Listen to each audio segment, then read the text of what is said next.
Hello friends. तो आज के वीडियो में हम क्रिएट करने वाले हैं स्टूडेंट करड एपीआईज। और इसको क्रिएट करने के लिए हम यूज़ करेंगे नोड.js, एक्सप्रेस.js एंड सुपरबेस। तो चलिए स्टार्ट करते हैं। फर्स्ट ऑफ ऑल हम लोग यहाँ पर क्रिएट कर लेंगे एक फोल्डर। तो फर्स्ट ऑफ ऑल यहाँ पर मैं एक फोल्डर क्रिएट करता हूँ, स्टूडेंट करड एपीआईज। स्टूडेंट करड एपीआईज करके मैंने एक फोल्डर क्रिएट कर लिया। इसके अंदर मैं जाऊँगा और यहाँ पर मैं एक ओपन करूँगा command prompt. Command prompt open करने के बाद मैं कुछ कमांड्स को एग्जीक्यूट करूंगा वन बाय वन। तो सबसे पहले मैं एग्जीक्यूट करूंगा npm init-y। ये कमांड एग्जीक्यूट होने के बाद यहाँ पर क्रिएट होगा package.json फाइल। उसके बाद मैं कमांड एग्जीक्यूट करूंगा npm install। npm install execute करने के बाद यहाँ पर क्रिएट होगा packagelog.json फाइल। उसके बाद मैं कमांड एग्जीक्यूट करूंगा npm install express लाइब्रेरी। तो एक्सप्रेस लाइब्रेरी इंस्टॉल करने के लिए मैं लिखूंगा npm install express। इससे एक्सप्रेस लाइब्रेरी इंस्टॉल हो जाएगा। उसके बाद मुझे एक्सप्रेस लाइब्रेरी इंस्टॉल होने के बाद सुपरबेस लाइब्रेरी को इंस्टॉल करना है। तो सुपरबेस लाइब्रेरी के लिए कमांड क्या होगा, तो मैं यहाँ पर लिखता हूँ npm install superbase। npm install superbase ये लिखते ही यहाँ पर आपको कमांड मिल जाएगा कि सुपरबेस इंस्टॉल करने के लिए क्या कमांड है। तो ये कमांड है npm install @superbase/superbase-js। तो इसको कॉपी कर लो। कॉपी करने के बाद यहाँ पर इसको रन कर दो। अब इसको जैसे ही रन करोगे तो सुपरबेस इंस्टॉल हो जाएगा, सुपरबेस लाइब्रेरी इंस्टॉल हो जाएगा। तो सुपरबेस लाइब्रेरी इंस्टॉल होने के बाद आप इस पर्टिकुलर फोल्डर को ओपन कर लो वीएस कोड के साथ, विजुअल स्टूडियो कोड के साथ। तो वीएस कोड ओपन हो जाएगा, फिर हम अपना कोड लिखना स्टार्ट कर देंगे यहाँ पर। तो यहाँ पर हम अपना कोड लिखेंगे। तो पहले मैं इसको क्लोज कर देता हूँ, इसको भी बंद कर देता हूँ इन सबको। यहाँ पर हम लोग फर्स्ट ऑफ ऑल क्या करेंगे, यहाँ पर फर्स्ट ऑफ ऑल हम डेटाबेस को सेटअप करेंगे। तो db.js फाइल क्रिएट की और यहाँ पर हम लोग डेटाबेस सेटअप करेंगे। तो डेटाबेस सेटअप करने के लिए हम पहले लिखेंगे कॉन्स्ट करली ब्रेसेस क्रिएट क्लाइंट। अब ये क्रिएट क्लाइंट कहाँ से आएगा, सुपरबेस लाइब्रेरी से मिलेगा। उसके बाद हम लोग क्रिएट करेंगे सुपरबेस यूआरएल, सुपरबेस एपीआई यूआरएल। अब सुपरबेस एपीआई यूआरएल कहाँ से मिलेगा वो हम बाद में देखेंगे। उसके बाद मुझे नेक्स्ट चाहिए सुपरबेस एनोन की, सुपरबेस एनोन की चाहिए मेरे को। जो ब्लैंक अभी मैंने रखा है, बाद में हम देखेंगे इसको कहाँ से लेके आना है।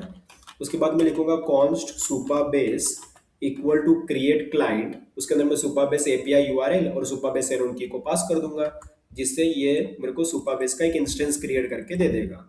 उसके बाद मैं लिख दूंगा model dot exports equal to Supabase, जिससे मैं सुपरबेस को किसी दूसरे फाइल में यूज कर पाऊँ। ओके। अब ये सुपरबेस एपीआई यूआरएल और सुपरबेस एनोन की कैसे मिलेगा वो हम बाद में देखेंगे। ओके। अभी मुझे नेक्स्ट यहाँ पर मैं क्रिएट करूंगा मॉडल्स फोल्डर।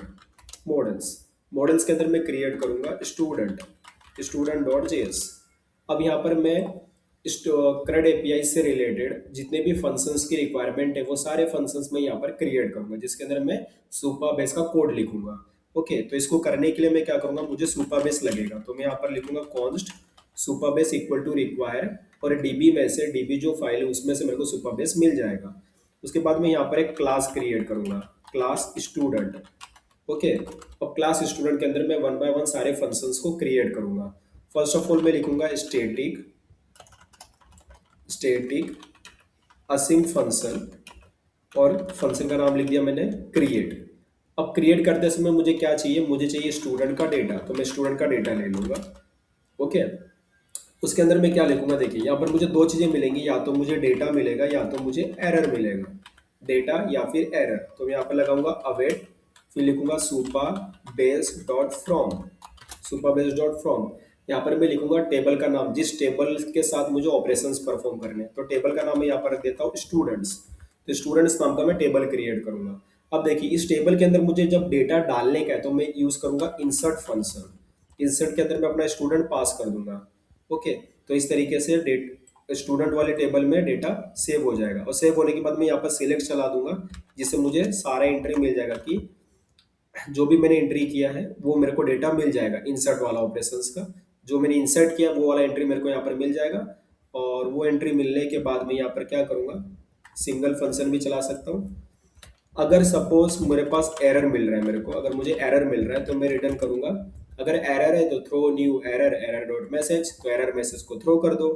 अगर एरर नहीं है तो आप एल्स में लिख दो रिटर्न डेटा, तो जो डेटा है उसको रिटर्न कर दो। तो इस तरीके से हमारा क्रिएट वाला फंक्शन कंप्लीट हो गया। उसके बाद मैं मॉडिफाई वाला फंक्शन लिखूंगा। पहले स्टैटिक लिखता हूँ, स्टैटिक असिंक। मॉडिफाई करने के लिए हम यूज करेंगे find by ID and update. ये मैं फंक्शन एक क्रिएट कर रहा हूँ, find by ID and update. तो आईडी की मदद से हम फर्स्ट ऑफ ऑल उसको फाइंड करेंगे, फाइंड होने के बाद उसको अपडेट करेंगे। तो आईडी भी लगेगा हमको और स्टूडेंट का डेटा भी चाहिए मेरे को। ओके, इसके अंदर हम लिखेंगे कॉन्स्ट, यहाँ पर हमारे पास मिलेगा डेटा, उसके बाद एरर, उसके बाद हम इधर यूज कर लेंगे await Supa base dot from. यहाँ पर हम लिखेंगे टेबल का नाम, जो भी टेबल हमको चाहिए। तो टेबल का नाम हमारा स्टूडेंट्स। उसके बाद मुझे करना क्या है, मुझे मॉडिफाई करना है। तो मैं इधर लिखूंगा अपडेट फंक्शन। अपडेट में स्टूडेंट का डेटा मैं पास कर दूंगा, स्टूडेंट का डेटा। उसके बाद मुझे किसको मॉडिफाई करना है, मतलब स्टूडेंट तो बहुत होंगे, तो किस स्टूडेंट का डेटा मॉडिफाई करना है, तो आईडी के बेसिस पे मैं फाइंड आउट करूंगा। तो मैं यहाँ पर लिख सकता हूँ, तो यहाँ पर मैं लिख सकता हूँ इक्वल फंक्शन, इक्वल। ओके, तो इक्वल फंक्शन की मदद से हम उसको ढूंढेंगे और ढूंढने के बाद जब वो मिलेगा तो उसको मॉडिफाई करेंगे। तो ई क्यू उसमें आईडी पास कर दिया, तो आईडी कॉलम में हम ढूंढेंगे, आईडी मैच करवाएंगे। अगर आईडी मैच होता है तो उस वाले स्टूडेंट का डेटा मॉडिफाई कर दो, और मॉडिफाई करने के बाद वो डेटा मुझे रिटर्न कर दो। ओके, तो सिलेक्ट और देन सिंगल, तो वो सिंगल डेटा मुझे रिटर्न कर दो। अब रिटर्न हो जाएगा। ओके, उसके बाद अगर सपोज एरर मिला है तो एरर मैसेज थ्रो कर देंगे, वरना डेटा मिल गया है तो डेटा थ्रो कर देंगे, एल्स में डेटा। अब यहाँ पर एरर मैसेज थ्रो करने की जगह पे मैं एक और चीज कस्टम मैसेज थ्रो करना चाहूंगा, जैसे कि student not found. Student not found message send कर सकता हूँ। यहाँ पर मैं एन कैपिटल और ये इधर एफ कैपिटल कर देता हूँ, और लास्ट में 3 डॉट ऐसा मैं लगा देता हूँ। ओके, तो इस तरीके से मैंने ये अपडेट वाला फंक्शन भी कंप्लीट कर लिया। अब मैं एक और फंक्शन क्रिएट करता हूँ, find by ID and delete function, जिसकी मदद से हम पहले आईडी की मदद से उसको ढूंढेंगे और डिलीट कर देंगे, फिर मिल जाएगा। तो static async find by ID and delete function. तो आईडी की मदद से ढूंढेंगे और आईडी मिलने के बाद उसको हम डिलीट कर देंगे। तो यहाँ पर भी हम लोग वही लिखेंगे कॉन्स्ट डेटा कोमा एरर। तो यहाँ पर हम यूज करेंगे सुपरबेस डॉट फ्रॉम, स्टूडेंट्स वाला टेबल को यूज करेंगे। अब मुझे डिलीट करना है तो मैं डिलीट फंक्शन लगाऊंगा। अब किसका डेटा डिलीट करना है, तो इक्वल फंक्शन की मदद से पहले आईडी कॉलम को मैच करवाएंगे। अब जिसका आईडी मैच करेगा उस वाले डेटा को डिलीट मार देंगे। डिलीट मारने के बाद सिलेक्ट और सिंगल चला दिए, जिससे वो पर्टिकुलर डेटा मुझे रिटर्न कर दो, मतलब जिस स्टूडेंट को आपने डिलीट किया है वो स्टूडेंट का डेटा रिटर्न भी कर दो। ओके, रिटर्न आ जाएगा। अगर सपोज आईडी की मदद से जो आईडी हम दे रहे हैं उस आईडी से कोई डेटा है ही नहीं, तो स्टूडेंट नॉट फाउंड, अदरवाइज अगर डिलीट हो गया तो वो डेटा। ओके, तो इस तरीके से हमारा डिलीट वाला भी हो गया।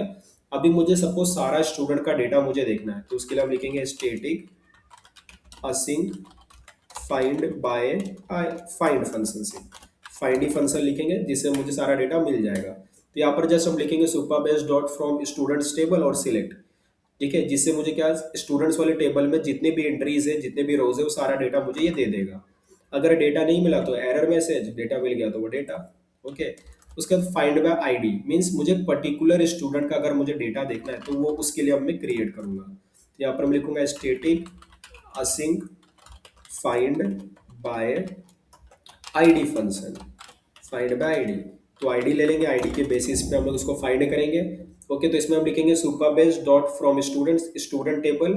उसमें से मुझे डेटा चाहिए, बट कौन सा डेटा चाहिए, जिसका आईडी मैच करे। तो जिसका आईडी मैच करेगा वो वाला मुझे एंट्री मिल जाएगा। ओके, वो वाला एंट्री मिलने के बाद अगर सपोज आईडी के बेसिस पे हम जो ढूंढ रहे हैं वो आईडी के बेसिस पे मुझे स्टूडेंट डेटा मिला ही नहीं, मतलब स्टूडेंट नॉट फाउंड, अगर मिल गया तो वो पर्टिकुलर स्टूडेंट में रिटर्न कर दूंगा।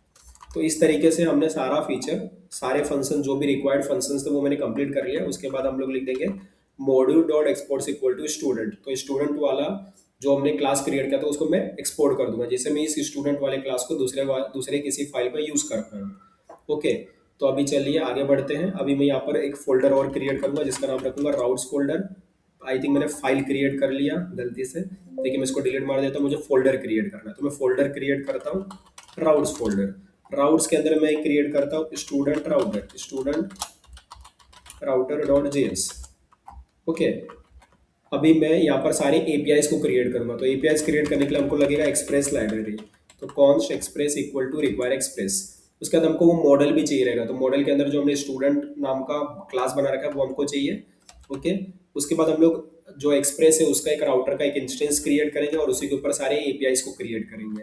तो हम लिखेंगे राउटर डॉट गेट। सबसे पहले हम गेट एपीआई क्रिएट करेंगे कि जो मुझे सारा का सारा स्टूडेंट का डेटा देगा। ओके, तो हम लोग गेट एपीआई क्रिएट कर रहे हैं। यहाँ पर हम लिखेंगे असिंक, असिंक में लिखेंगे रिक्वेस्ट कोमा रिस्पॉन्स, यहाँ पर एरो बना लेंगे और यहाँ पर ट्राई कैच लगा लेंगे। ट्राई कैच के अंदर सारा हम लोग कोड करेंगे, एक्सेप्शन हैंडलिंग करते हुए हम लोग कोड करने वाले हैं।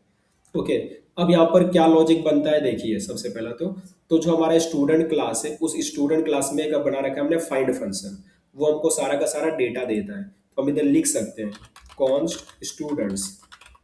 अब ये कौन देगा, तो await student dot find function जो मुझे सारा का सारा डेटा दे देगा।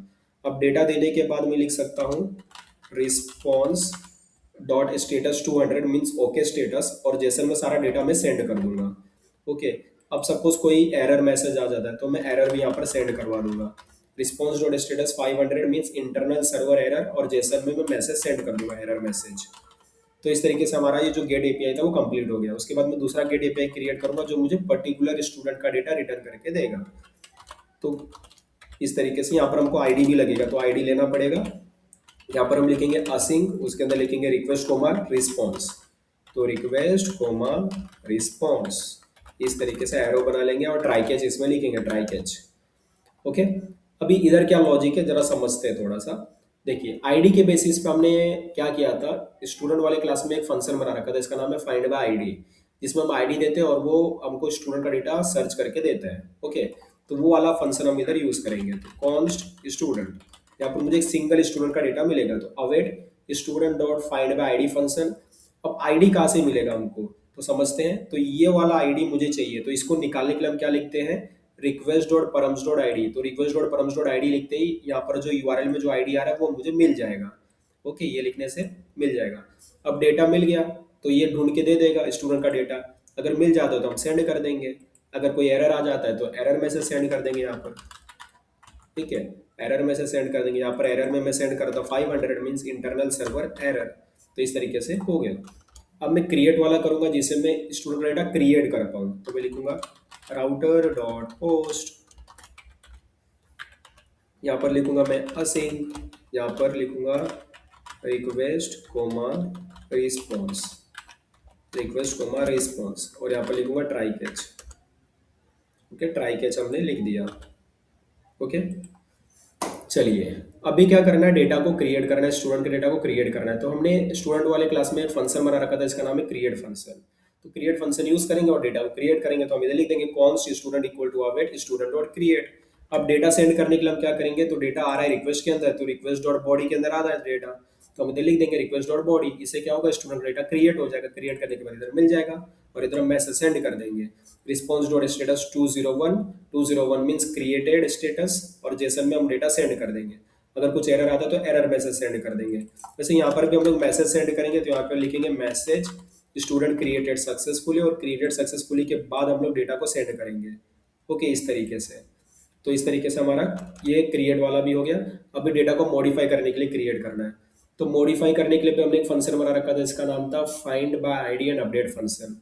Okay, find by ID and update function. तो यहाँ पर हम लिखेंगे राउटर डॉट पुट, पुट में हम ले लेंगे आईडी, आईडी लेना जरूरी है क्योंकि आईडी के बेसिस पे हम डेटा को मॉडिफाई करेंगे। असिंक, असिंक में लिखेंगे रिक्वेस्ट कोमा रिस्पॉन्स एरो, और उसके अंदर ट्राई कैच लिख देंगे। अब यहाँ पर अपना लॉजिक लिखेंगे, जो भी हमारा लॉजिक है। तो लॉजिक क्या था, हमने जो फंक्शन बना रखा था find by ID and update function, वो हम लोग यूज करेंगे। उसमें हम लोग को आईडी देने का और उसके अंदर हमको ये पैरामीटर भी देना है, तो जरा डेटा भी देना है। तो हम लिखेंगे const student equal to await, await में स्टूडेंट जो क्लास है उसमें जो फंक्शन है इसका नाम है find by ID and update function, वो हम यूज कर लेंगे। उसके अंदर हम लोग पहले आईडी पास करेंगे, तो आईडी पास करने के लिए हमारे पास है request dot params dot ID. उसके बाद डेटा पास करना है, तो डेटा पास करने के लिए रिक्वेस्ट डॉट बॉडी लिख देंगे। ओके, दो चीजें ही पास करनी थी, आईडी और डेटा। तो आईडी के लिए हम लिख दिए request dot params dot ID, और डेटा के लिए लिख दिए रिक्वेस्ट डॉट बॉडी। ओके, तो जो यूआरएल पे जो आईडी मिल रहा है वो मेरे को मिल जाएगा, और उस आईडी के बेसिस पे हम लोग डेटा को मॉडिफाई कर लेंगे। डेटा मॉडिफाई होने के बाद डेटा मिल जाएगा, और यहाँ पर मैं मैसेज सेंड कर दूंगा रिस्पॉन्स में, response dot status 200 okay status, और मैसेज में स्टूडेंट अपडेटेड सक्सेसफुली और स्टूडेंट का डेटा। कुछ एरर आ गया तो एरर मैसेज। अब हमको लास्ट में डिलीट करना है, तो डिलीट के लिए हम लोग लिखेंगे राउटर डॉट डिलीट। यहाँ पर हम लोग डिलीट एपीआई क्रिएट कर रहे हैं। यहाँ पर भी मुझे आईडी चाहिए रहेगा, क्योंकि आईडी के बेसिस पे हम लोग डिलीट करेंगे। यहाँ पर मैं लिखता हूँ असिंक, फिर request comma response, request comma response, यहाँ पर लगा लेते हैं ट्राई कैच। ओके, और यहाँ पर हम लोग इसको डिलीट करेंगे। जरा समझते हैं फिर। तो अभी मुझे क्या करना है, डिलीट करना है। तो हमने डिलीट के लिए एक फंक्शन बना रखा था, find by ID and delete function, बराबर। तो वो फंक्शन का हम यूज कर लेंगे। तो const student equal to await student dot find by ID and delete function. इसमें बस आईडी पास करना है, request dot params dot ID, जो यूआरएल में जो आईडी आ रहा है वो हमने इधर पास कर दिया। ओके, ये पास करते ही क्या हो गया, तो आईडी के बेसिस पे ये क्या करेगा, डिलीट कर देगा। डिलीट करने के बाद स्टूडेंट का डेटा दे देगा जिसको इसने डिलीट किया, और वो हम सेंड कर देंगे रिस्पॉन्स के अंदर। तो रिस्पॉन्स डॉट स्टेटस 200 मैसेज हम सेंड कर देंगे, स्टूडेंट डिलीटेड सक्सेसफुली, और स्टूडेंट का डेटा जिसको इसने डिलीट कर दिया है। अगर कुछ एरर आ जाता है तो एरर मैसेज हम सेंड कर देंगे। तो इस तरीके से हमारा सारा करंट एपीआई कंप्लीट हो गया। फिर हम लिख देंगे module dot exports equal to router. अभी हम लोग सर्वर फाइल क्रिएट करते हैं, जहाँ पर हम सर्वर सेटअप करेंगे, सर्वर डॉट जेएस फाइल। अब यहाँ पर हम लोग सर्वर सेटअप करेंगे, तो हम लिखेंगे const express equal to require express, और हमको राउटर भी चाहिए रहेगा, तो हम लिखेंगे कॉन्स्ट स्टूडेंट राउटर, राउटर लगेगा हमको। उसके बाद हम लोग एक्सप्रेस का एक ऑब्जेक्ट क्रिएट कर लेंगे, वहाँ पर हम लिख देंगे app dot use express dot JSON, ये मिडलवेयर लगा दिया। फिर लिखेंगे ऐप डॉट यूज, और यहाँ पर राउटर लगाना है। तो राउटर के लिए हम लोग बोलेंगे कि भाई एपीआई को यूज़ करने के लिए आप लिखो स्टूडेंट्स, उसके बाद ये जितने भी एपीआईज हमने क्रिएट किए थे वो यूज़ कर सकते हो। और लास्ट में लिख दो ऐप डॉट लिसन, अपना सर्वर रन होगा 4000 पोर्ट नंबर पे। यहाँ पर एक कॉल बैक फंक्शन पास कर दो, ये कॉल बैक फंक्शन हो गया। यहाँ पर मैसेज प्रिंट कर दो, server is running on port 4000।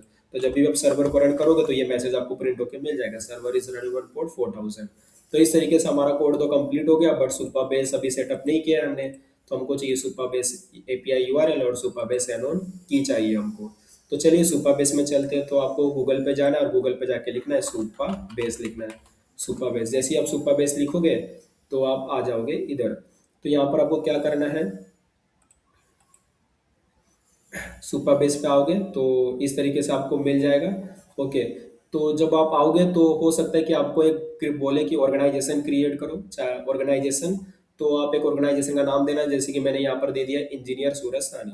बस वहाँ पर लिख देना ऑर्गेनाइजेशन नेम इंजीनियर सूरज सानी, या फिर आपको जो भी लिखना है आप लिख सकते हो ऑर्गेनाइजेशन का नाम। ओके, तो ऑर्गेनाइजेशन क्रिएट करने के बाद आपको एक ऐसा इंटरफेस दिखेगा जहाँ पर आपको प्रोजेक्ट क्रिएट करना है। मैंने ऑलरेडी एक प्रोजेक्ट क्रिएट कर रखा है, अब मैं एक न्यू प्रोजेक्ट क्रिएट कर लूंगा। तो इस प्रोजेक्ट का नाम मैं दे देता हूँ स्टूडेंट करंट एपीआईज, और पासवर्ड देना होता है, पासवर्ड दे दो। पासवर्ड दे दिया, पासवर्ड देने के बाद यहाँ पर क्रिएट न्यू प्रोजेक्ट कर दो, आपका प्रोजेक्ट क्रिएट हो जाएगा। ओके, क्रिएट होने के बाद अभी मुझे क्या करना है, सबसे पहला तो देखो मुझे सुपरबेस एपीआई यूआरएल और सुपरबेस एनोन की चाहिए। तो उसके लिए देखो मैं कहाँ पर जाऊंगा। तो सबसे पहले मैं जाऊंगा प्रोजेक्ट सेटिंग्स के अंदर। प्रोजेक्ट सेटिंग्स में जाने के बाद यहाँ पर आपको मिलेगा डेटा एपीआई। डेटा एपीआई में जाने के बाद आपको मिलेगा एपीआई यूआरएल। यही एपीआई यूआरएल आपका सुपरबेस एपीआई यूआरएल है। तो इसको कॉपी कर लो, कॉपी करने के बाद इस पे सुपरबेस एपीआई यूआरएल में आकर इधर पेस्ट कर दो। ये सुपरबेस एपीआई यूआरएल आपका कंप्लीट हो गया। उसके बाद आपको सुपरबेस एनोन की देने का है। तो उसके लिए आपको कहाँ जाने का है, तो वापस से आप प्रोजेक्ट सेटिंग्स में जाओ। प्रोजेक्ट सेटिंग्स में जाने के बाद आपको यहाँ पर मिलेगा एपीआई कीज। एपीआई कीज में जाना है। एपीआई कीज में जाने के बाद यहाँ पर आपको मिलेगा लेगेसी एनोन, इस पर क्लिक करना है। यहाँ पर आपको अभी ओपन हो रहा है, ओपन होने का थोड़ा वेट कर लेते हैं। जैसे ही ओपन होगा तो आपको मिलेगा एनोन पब्लिक। तो ये आपका सुपरबेस एनोन की है। तो इसी को हम कॉपी कर लेते हैं। कॉपी करने के बाद हम लोग यहाँ पर इसको पेस्ट कर देंगे। तो पेस्ट कर दिया, तो ये हमारा काम कंप्लीट हो गया। ओके, तो हमने सुपरबेस एपीआई यूआरएल भी लगा लिया, और सुपरबेस एनोन की भी हमारे पास है। तो हमको सुपरबेस का इंस्टेंस मिल जाएगा, जिससे हम सुपरबेस के अंदर ऑपरेशंस परफॉर्म कर सकते हैं। ओके, बट इसके अंदर हमको क्या चाहिए, एक और हमको चीज़ चाहिए, जैसे कि स्टूडेंट्स टेबल चाहिए हमको इसके अंदर। देन ओनली हम लोग इसको यूज़ कर पाएंगे, बराबर। तो स्टूडेंट्स टेबल क्रिएट करना पड़ेगा। तो उसके लिए मैं क्या करता हूँ, परप्लेक्सिटी एआई के पास जाता हूँ। परप्लेक्सिटी, आप कोई भी एआई टूल यूज़ कर सकते हो, चैट जीपीटी, डीपसीक, परप्लेक्सिटी, कोई भी एआई टूल यूज़ कर लो। और एक कमांड बस आपको लिखना है कि give simple PostgreSQL create table query to create students table with fields like, क्या क्या फील्ड्स चाहिए, आईडी चाहिए, नेम चाहिए, यूज़र नेम चाहिए, उसके बाद ईमेल ले सकते हो, और ID name, user name, email, और ब्रांच ले सकते हो, ब्रांच, ब्रांच चाहे तो रोल नंबर भी ले लो, ब्रांच के बाद रोल नंबर। आई थिंक इतना काफ़ी है, ID name, user name, email, branch और रोल नंबर। ओके, इतने फील्ड्स में ठीक है। तो इतने फील्ड्स का ये मुझे दे देगा, एसक्यूएल क्वेरी जनरेट करके ये देगा। तो ये सिंपल सा एक एसक्यूएल क्वेरी है, क्रिएट टेबल स्टूडेंट्स, स्टूडेंट्स नाम का टेबल क्रिएट करना है। आईडी होगा जो प्राइमरी की है, प्राइमरी की मीन्स ये यूनिक रहेगा, और हर एक एंट्री के लिए ये यूनिक रहेगा। इसी की मदद से हम हर एक एंट्री को यूनिकली आइडेंटिफाई कर सकते हैं। और ये सीरियल है, मतलब ये ऑटोमेटिक इंक्रीमेंट होता रहेगा। नेम वेरकेर है, नॉट नल है, यूजर नेम वेरकेर है, नॉट नल, यूनिक, मतलब ये यूजर नेम यूनिक है, मतलब डुप्लीकेट नहीं डाल सकते। ईमेल वेरकेर है, नॉट नल, यूनिक, ये भी यूनिक है तो ईमेल भी डुप्लीकेट नहीं डाल सकते। ब्रांच वेरकेर है, रोल नंबर इंटीजर है, नंबर होना चाहिए, और ये भी यूनिक है, ये भी डुप्लीकेट नहीं हो सकता। तो इस तरीके से मैं इसको कॉपी कर लेता हूँ। कॉपी करने के बाद सुपर बेस में जाता हूँ। सुपर बेस में जाने के बाद यहाँ पर आपको मिलेगा एसक्यूएल एडिटर, इस पर आपको क्लिक करना है। क्लिक करने के बाद ये मिलेगा, इधर आपको इसको पेस्ट कर देना है। यहाँ पर आप इसको रन करोगे तो यहाँ पर आपको मिलेगा सक्सेस। तो स्टूडेंट्स नाम का टेबल क्रिएट हो गया। ओके, सक्सेस आ रहा है। टेबल एडिटर में जाना है, टेबल एडिटर में जाओगे, यहाँ पर स्टूडेंट्स टेबल मिल जाएगा। इस पर क्लिक करोगे और सारे फील्ड्स आप यहाँ पर देख सकते हो, जैसे कि ID, name, user name, email, branch और रोल नंबर, ये सारे फील्ड्स आपको मिल रहे हैं। उसके बाद अभी क्या करना है ये, तो अभी मेरा सब कुछ कंप्लीट है। ओके, तो अभी हमने सारा सेटअप कर लिया। अभी हम लोग अपने सर्वर को रन करेंगे और एपीआई को टेस्ट करेंगे। तो एपीआई टेस्टिंग करने के लिए मैं यूज़ करूंगा थंडर क्लाइंट। अगर आपके पास थंडर क्लाइंट नहीं है तो आप एक्सटेंशंस में जाओ, एक्सटेंशंस में जाकर लिखो थंडर क्लाइंट, थंडर क्लाइंट, और थंडर क्लाइंट को क्या कर लो, इंस्टॉल कर लो। ओके, थंडर क्लाइंट इंस्टॉल कर लोगे तो आपको यहाँ पर एक ऐसा आइकन मिलेगा थंडर क्लाइंट का, इस पर आप क्लिक कर सकते हो और यहाँ पर न्यू रिक्वेस्ट कर सकते हो। ओके, यहाँ पे हम लोग क्या कर सकते हैं, अपने एपीआई को टेस्ट कर सकते हैं। अगर आपके पास पोस्टमैन है तो आप पोस्टमैन से भी टेस्ट कर सकते हो एपीआई को। ओके, सबसे पहले हमको तो अपना सर्वर को रन करना पड़ेगा। तो सर्वर को रन करने के लिए हम लिखेंगे नोड सर्वर डॉट जेएस। तो नोड सर्वर डॉट जेएस लिखते हैं, यहाँ पर आप मैसेज देख सकते हो, server is running on port 4000। तो 4000 पोर्ट नंबर पे हमारा सर्वर रन हो रहा है। ओके, उसके बाद हम क्या करेंगे, इसको मैं हटा दूंगा यहाँ से पूरा, और मैं अपना यूआरएल लिखूंगा एपीआई का http://localhost:4000। 4000 मैंने लगा दिया, स्लैश हमारे एपीआई का सर्विस में अगर देख सकते हो तो स्टूडेंट्स लिखा होगा, यहाँ पर हम देख सकते हैं स्टूडेंट्स लिखा है, स्लैश स्टूडेंट्स। तो आपको यहाँ पर भी स्लैश स्टूडेंट्स लिखना है। जैसे मैं हिट करूंगा देखते हैं काम कर रहा है कि नहीं कर रहा है। यस, स्टेटस 200 ओके स्टेटस आ रहा है, और ये एम्प्टी है, मतलब अभी कोई भी डेटा इसके अंदर नहीं है। तो फर्स्ट ऑफ ऑल हमको डेटा क्रिएट करना पड़ेगा। तो क्रिएट करने के लिए हम जाएंगे पोस्ट में और बॉडी में, यहाँ पर हम अपना डेटा पास करेंगे जेसन के अंदर। तो मैं एक काम करता हूँ, ये इसी से मैं जेसन डेटा मंगवा लेता हूँ। Give 5 sample Jason data without ID. ID field नहीं चाहिए, बाकी मेरे को 5 सैंपल जेसन डेटा दे दो। तो ये 5 सैंपल जेसन डेटा मेरे को दे दिया। मैं वन बाय वन सबका एंट्री करवा देता हूँ। तो ये पहला डेटा है जेसन में, इसको मैं यहाँ पर ला के इधर पेस्ट कर देता हूँ। देख सकते हैं जिसमें आईडी आईडी नहीं चाहिए था, फिर भी इसने आईडी दे दिया मेरे को। ठीक है, name, user name, email, branch, roll number है। ओके, अब जैसे मैं इसको सेंड करता हूँ देखते हैं, यहाँ पर आ गया मैसेज स्टूडेंट क्रिएटेड सक्सेसफुली, और ये स्टूडेंट का डेटा आ गया। ओके, तो एक हो गया। अभी दूसरी एंट्री कर लेते हैं। ये दूसरी एंट्री कर लिया, और दूसरी एंट्री कर लेते हैं। आईडी नहीं चाहिए था मेरे को, ये दूसरा एंट्री हो गया, दूसरा भी हो गया, तीसरा कर लेते हैं, थर्ड एंट्री। थर्ड एंट्री यहाँ से, थर्ड एंट्री कर लिए। अब सुपर बेस में देख भी सकते हो कि डेटा आ रहा है कि नहीं आ रहा है। देखो ये रिलोड हो रहा है, आ गया 3 डेटा। अब देख सकते हो आईडी नंबर 1 2 3, 3 डेटा हमारे पास हो चुका है। आईडी नंबर 4 और 5 भी डाल देते हैं। तो यहाँ पर 5 डेटा में क्रिएट कर देता हूँ, 5 सैंपल जेसन डेटा। ओके, तो ये 4 हो जाएगा, ये आईडी में हटा दिया यहाँ से। ओके, इसमें क्या हो गया, मैंने कोई तो की वॉयलेट कर दिया, क्या कौन सा की वॉयलेट किया मुझे, ईमेल तो नहीं हो सकता ना, मैंने आईडी नंबर 4 लिया है, जैसे कि ईमेल, नहीं मैंने तो आईडी नंबर 4 लिया था, ज़रा रुको, आई थिंक ठीक से कॉपी नहीं हुआ है, मुझे ऐसा लग रहा है। आईडी नंबर 4 मैंने पास किया, हाँ, student created successfully with ID number 4, okay. अभी ये ले लेता हूँ, इसको मैंने लिया और मैंने इसको यहाँ पर पास कर दिया। अब ये पांचवा डेटा हमारा हो जाएगा, बस ये 5 डेटा ही हम क्रिएट करेंगे, हो गया।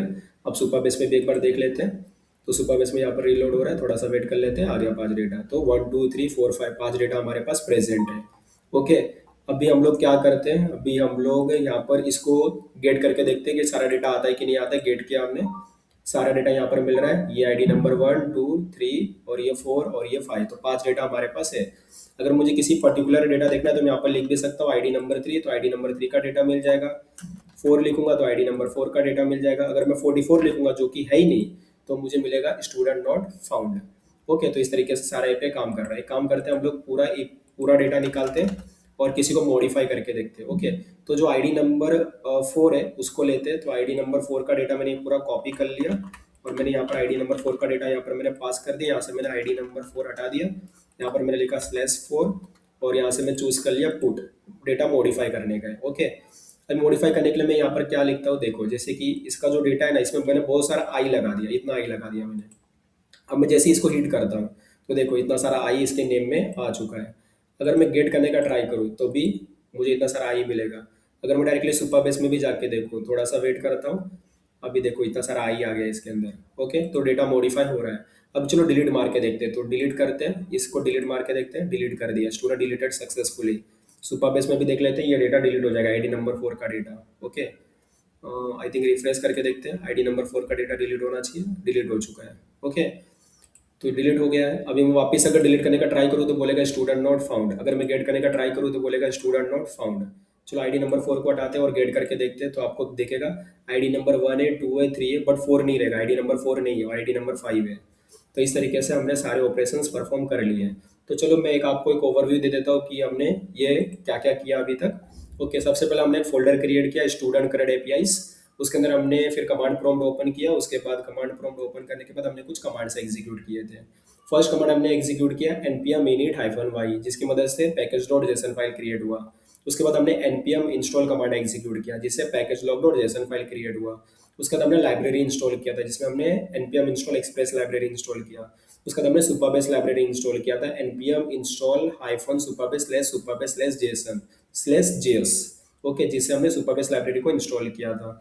आप सुपरबेस का लाइब्रेरी यहाँ से भी देख सकते हो कि सुपरबेस का क्या था, ये था npm install hyphen npm install @Supabase hyphen JS. तो इस ये वाला कमांड एग्जीक्यूट करने से सुपरबेस का लाइब्रेरी इंस्टॉल हो जाएगा। उसके बाद हमने क्या किया था, हमने डेटाबेस को सेटअप किया, db.js फाइल क्रिएट किया। हमने सुपरबेस लाइब्रेरी से क्रिएट क्लाइंट निकाला, हमने फिर सुपरबेस एपीआई यूआरएल लिया, सुपरबेस एनोड की लिया सुपरबेस से, और हमने सुपरबेस का एक इंस्टेंस क्रिएट कर लिया, ओके। उसके बाद हमने मॉडल्स में स्टूडेंट क्लास क्रिएट किया और उसमें हमने सारे फंक्शंस क्रिएट किए जो भी हमको रिक्वायर्ड थे क्रेड एपीआईज क्रिएट करने के लिए। जैसे क्रिएट फंक्शन किया, क्रिएट फंक्शन हमने बनाया, फिर उसके बाद find by ID and update function, find by ID and delete function, फिर find function, find by ID function. तो सारे फंक्शन हमने क्रिएट कर लिया जो हमको क्रेड एपीआईज के लिए चाहिए था, और इसमें हमने सुपरबेस का पूरा कोड भी लिख लिया, ओके। उसके बाद हमने राउट्स फोल्डर क्रिएट किया, जिसमें हमने स्टूडेंट राउटर बनाया और इसमें सारे एपीआईज बनाए। तो ये गेट एपीआई, जिससे हमको सारा डेटा मिलेगा, सारे स्टूडेंट का डेटा मिल जाएगा। ये भी get API, but particular data fetch करने के लिए, पर्टिकुलर स्टूडेंट का डेटा अगर आपको चाहिए तो ये एपीआई को आप हिट करोगे, यूज करोगे। अगर आपको स्टूडेंट का डेटा क्रिएट करना है तो आप ये एपीआई यूज करोगे। अगर आपको स्टूडेंट डेटा मॉडिफाई करना है तो ये एपीआई यूज करोगे। अगर डिलीट करना है तो ये एपीआई यूज करोगे, ओके। और बाद में हमने सर्वर डॉट जेएस को सेटअप कर लिया। तो इस तरीके से हमने, उसके बाद हमने थंडर क्लाउड के अंदर सारे एपीआईज को हमने हिट किया, सारे एपीआईज को हमने टेस्ट कर लिया। जैसे कि हमने पहले तो टेस्ट किया गेट एपीआई काम कर रहा है कि नहीं, गेट एपीआई सक्सेसफुली काम कर रहा था। फिर हमने क्रिएट एपीआई को यूज़ किया, फिर update API, modify API, delete API, get by particular student data देखने का उसके लिए एपीआई। तो सारे एपीआईज को हमने वन बाय वन चेक किया और सारे एपीआईज परफेक्टली काम कर रहे हैं। तो फ्रेंड्स, आज के वीडियो में बस इतना ही। अब मिलेंगे किसी नेक्स्ट वीडियो में किसी न्यू टॉपिक के साथ। तब तक आप हमारे साथ कोडिंग जर्नी को एंजॉय करते रहिए। Bye friends, enjoy the coding journey.